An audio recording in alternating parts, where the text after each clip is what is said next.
ధాత్రి మీద కోపంతో మినిస్టర్ విక్కీతో ఇలా అంటూ ఉంటుంది. దీని అసలు రూపం బయటపడాలి అంటే, వీళ్ళని బాధ పెట్టాలి అంటే ఇప్పుడు ఏదో ఒకటి చేయాలి. అంటే చేస్తాను, వీళ్ళతో ఒక ఆట ఆడుకుంటాను చూడు అని విక్కీ ఇలా అంటాడు. ఇక గన్తో షూట్ చేయడానికి గన్ తీసుకుంటాడు. అప్పుడే విక్కీ ఏం చేస్తున్నావు అని అంటే గన్తో షూట్ చేస్తాడు.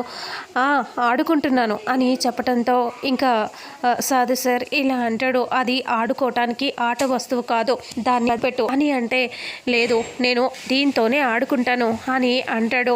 నాకు దీంతో ఆడుకోవాలని ఉంది అంటే ఇప్పుడు నేను ఈ గన్తో షూట్ చేస్తాను.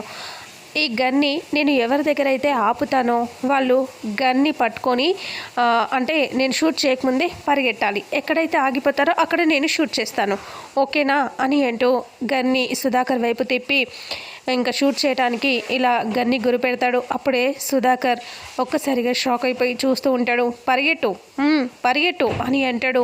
అలా అనేసరికి ఒక్కసారిగా సుధాకర్ భయపడి పరిగెడుతూ ఉంటాడు.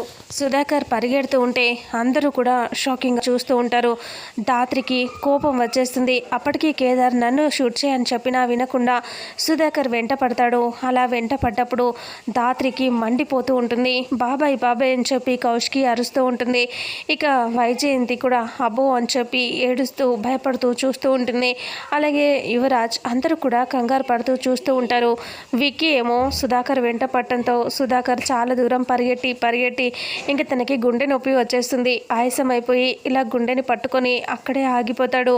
ఇక విక్కీ షూట్ చేస్తున్నాను అని చెప్పి నవ్వుతూ ఉంటాడు. ధాత్రికి కోపం వచ్చేస్తూ చాలా కోపంగా చూస్తూ ఉంటుంది. ఇక మినిస్టర్ ధాత్రిని అబ్జర్వ్ చేస్తూ ఉంటుంది. ఇక ధాత్రి ఎలా కాపాడుతుంది? కేదార్ యువరాజ్ కాపాడతారా లేదా ధాత్రియే వెళ్ళి కాపాడుతుందా? ధాత్రి అసలు పోలీస్ ఆఫీసర్ అని తెలిసిపోతుందా? అసలు ఏం జరుగుతుందనేది రానున్న నెక్స్ట్ ఎపిసోడ్లో తెలుసుకుందాం.